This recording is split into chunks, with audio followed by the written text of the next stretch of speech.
Chapter 27, If I Have Self-Esteem, Will I Be Happy? This is from the book, The Portable Therapist. It's by a doctor of psychology, Susanna McMahon. And the reason Douglas Bickford is here teaching self-esteem, because I've done 65 years having no self-esteem, and self-love. Self-esteem is how you feel about yourself. And I choose to love myself, and it's a choice you make. And self-esteem has to be practiced. And one very simple concept how you can get self-esteem is by looking yourself in the mirror and saying, I love you daily. You have to practice it every day. You have to say it for the rest of your life because you can never have too much. But Douglas Bickford is here because 4 failed marriages, relationship after relationship in the toilet because of no self-esteem. You know why? Because we attract exactly what we are. Okay. You have no self-esteem, you will attract somebody with no self-esteem. And it doesn't matter if it's a love relationship or no love relationship. If you have self-esteem, you will attract somebody with self-esteem. Okay? That's the way it is. And I don't know why it is that way, but it is that way. Okay? And there's nothing you can do about it. You have to accept that fact. Okay? Now here's chapter 27 from not Douglas Bickford, but from Susanna McMahon, who knows your brain, folks. She's got a doctorate in it. Okay, so here we go. If I have self-esteem, will I be happy? Not necessarily. Self-esteem does not mean happiness. It does mean an awareness of yourself, a deep and lasting respect for yourself, and finally, a great love for yourself. I have self-esteem now because that one simple concept I told you. And this book is in the description, a link of every video I'm putting up. You can get the book, folks, and I suggest you get it and read it. And then like, subscribe, and share my videos because I have a very important message. Life-changing, actually. It does not mean that you have control of anything except the way you feel about yourself and your behaviors.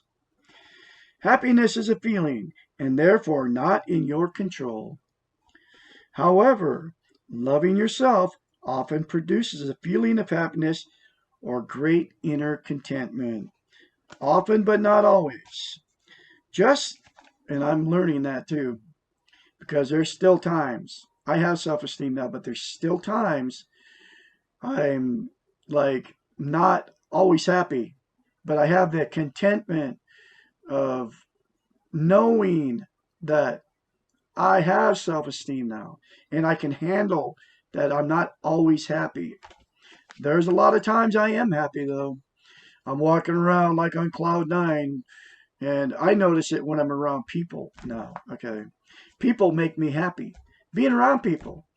And it's not the people that you would expect. It's the people that are just like me, okay? And it's people that don't have everything and they're happy with themselves just the way they are, okay? I mean, they're like, I'm going to places that give out free food and stuff. Those people are all happy. They live in RVs. They live out on the street. Okay. And they're not on drugs or anything. Well, I met one yesterday who was probably on drugs. Either that or she was mentally ill. But she was still happy. She acted like she was on like a meth thing, right? But I don't know. That's not my judgment call.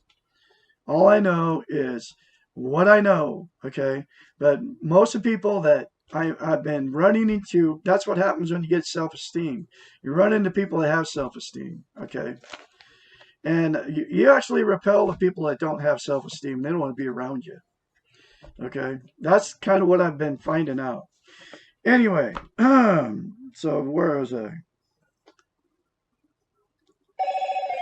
Uh, just as you cannot control your feelings, you cannot control the feelings of others. You really have no control over the behaviors of others, and therefore you cannot control the environment around you.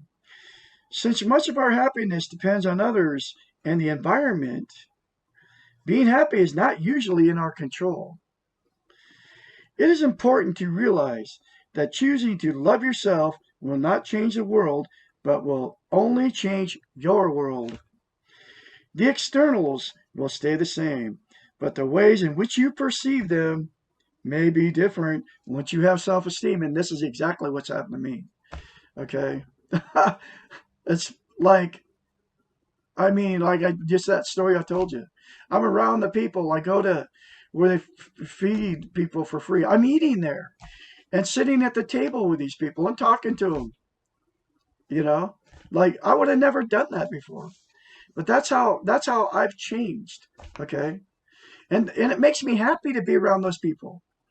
I mean, it feels good. It's like, in fact, it's influenced me so much. I'm gonna start one of them food places, okay, where they give out free food. I'm just gonna incorporate all my music in it, okay. I am gonna do it. I mean, that's what I want to do the rest of my life is help the needy, okay, because those people, they've got it. I mean, it's amazing. That's what she just talks about that too. You in which you will perceive them may be different once you have self-esteem, and that's exactly what's happened to me. You will be more reluctant to turn your personal power over to things or others than you cannot control. The world will not become fair, and bad things will continue to happen to you and those you love. Having self-esteem will not protect you from the feeling of pain of life, and I know that for a fact. Because I'm still reeling from the pain of 4 failed marriages, all a bunch of failed relationships.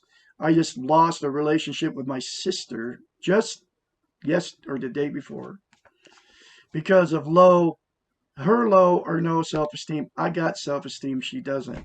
She's using the Jehovah Witness religion to mask the pain of all the pain she's caused and the pain she's gone through her whole life because all of us were sexually molested as children by our father, 4 sisters, 1 brother, and it's caused our lives to be a life of chaos. I'm the only one that has found myself out of all of them. And I found myself in the middle of talking to the only one that would talk to me. And I found myself right in the middle of all that after I left my wife of 3.5 years. On November 2nd, 2020, I hadn't talked to her in 2 years because there's been this thing between me and her. She like won't talk to me, and it's because of her Jehovah Witness religion. Okay, and so I hadn't talked to her in 2 years, and then when I left my wife on November 2nd, 2020, I got a hold of her because I needed somebody to talk to, and I got a hold of her on Facebook, and I got her phone number again. Okay, but first thing she said to me when I got a hold of her, I was, because I had tried to call her 2 years prior, and she never answered the phone. And, because I'm not part of her belief, okay, that Jehovah Witness, anyway, I'm not that important to her. And anyway, she didn't answer the phone that time. But anyway, I got a hold of her again, and that relationship only lasted 6 months up to 2 days ago when I was asking her why she'd never, because she was doing the same thing to me about not answering the phone. And then that relationship ended because I questioned her religion because I actually gave her the simple concept of looking yourself in the mirror and saying, I love you. And it actually worked. She felt it. Then she went and told one of her friends, Jehovah Witness buddies that she hangs out with, and sends the watchtower everywhere. Uh, and that lady ridiculed her, told her she was nuts for doing it. And then my sister told her, oh, it was me that told her about it. And then I become evil because I helped my sister get some happiness in her life. Okay. And now, I mean, I could just hear the rage and the hate in her voice. She hated me. But she lives in guilt. All her kids are drug addicts, dysfunctional. And because she was abused as a child, she's never let go of any of it. All the bad things, I told her to get this book and read it. Oh, no, can't do that because this book couldn't be being used by God. Or this lady couldn't be used by God because it's not the Bible. Okay. And it's not the Watchtower. But all the religions do that to everybody. But anyway, she got a little bit of happiness, and then she got full of hate to the purveyor of the message. I gave her the message, and now I'm the devil because of it, because I gave her the message of that self-esteem is the key to being happy, filling that void you have inside you, folks. That's what self-esteem does. Okay, now let me continue. I don't even know how I get off on all these tangents. Anyway, my new mission is to teach self-esteem, and that's what I'm doing. And this is what I'm learning. The world will not become fair, and bad things will continue to happen to you and those you love. Having self-esteem will not protect you from feeling the pain of life. And I just felt that's how I got off on that. Because I just felt the pain of life by losing the relationship with the only sister that was talking to me. And I've always known it. I could feel it. It was because of her religion. And then I just got proof of it. This is what will happen to you if you have self-esteem.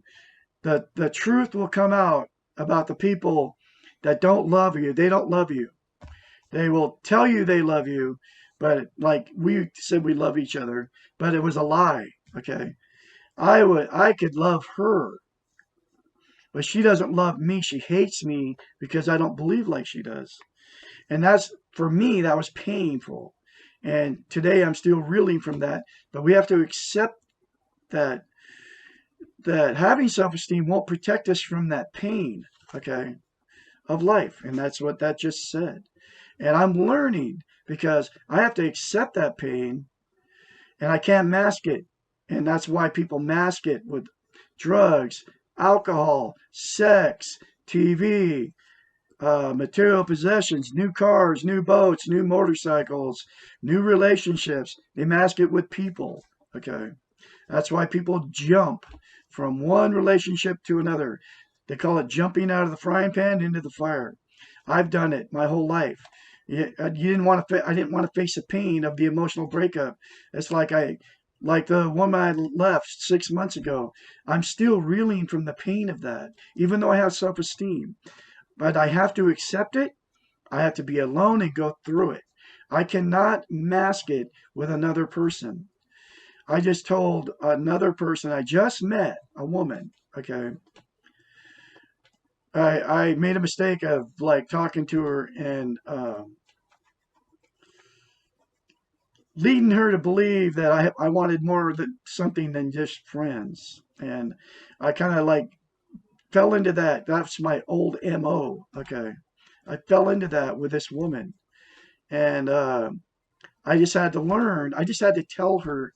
I just told her in a text message at 3 o'clock in the morning. I just wanted to be friends. Okay.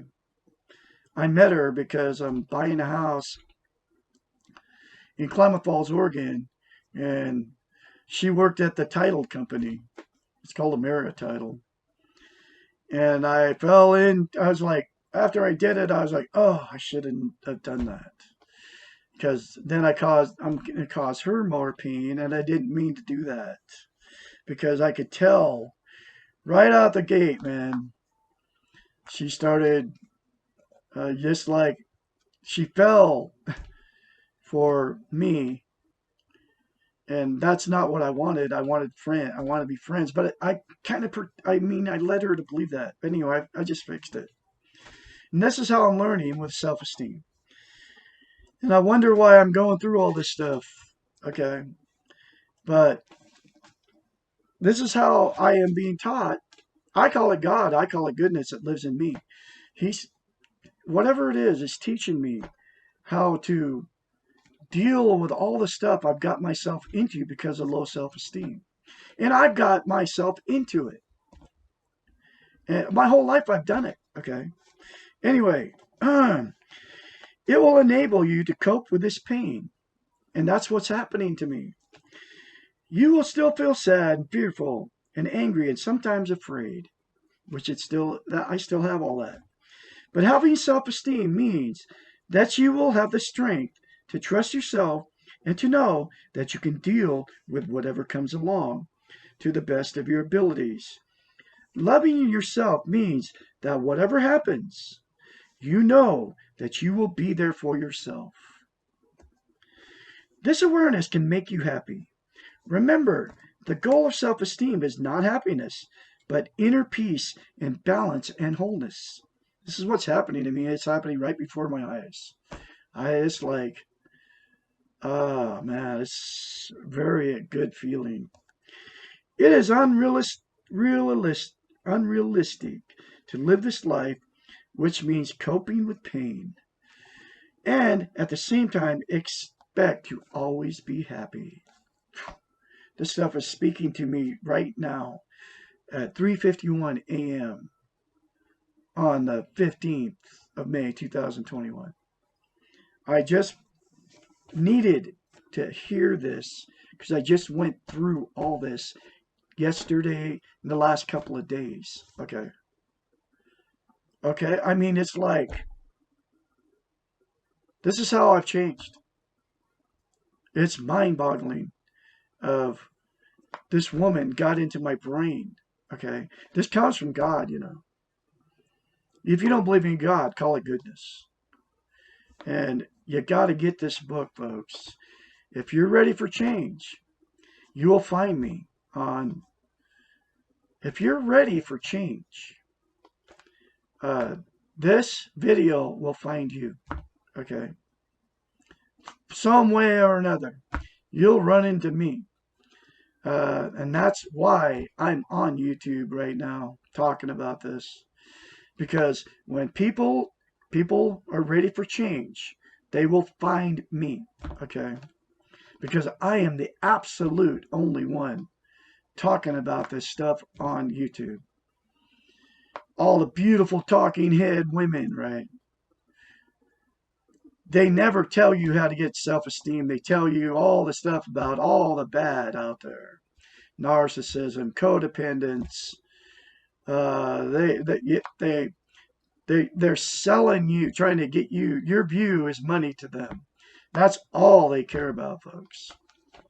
They don't care that you're reeling, going through ready to blow your brains out because you just lost a love relationship.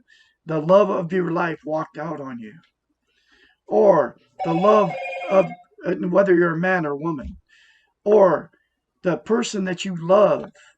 What? Not even a love relationship. Your brother, your sister, your mother, your father, your cousins, your uncles, your nieces, your nephews.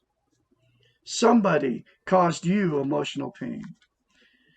But you will find Douglas Bickford, because I am the only one out here teaching this concept. Look at yourself in the mirror, folks, and say, I love you. It will change your life. Get the book, Portable Therapist. It's in the link down below. Y'all have a great day out there.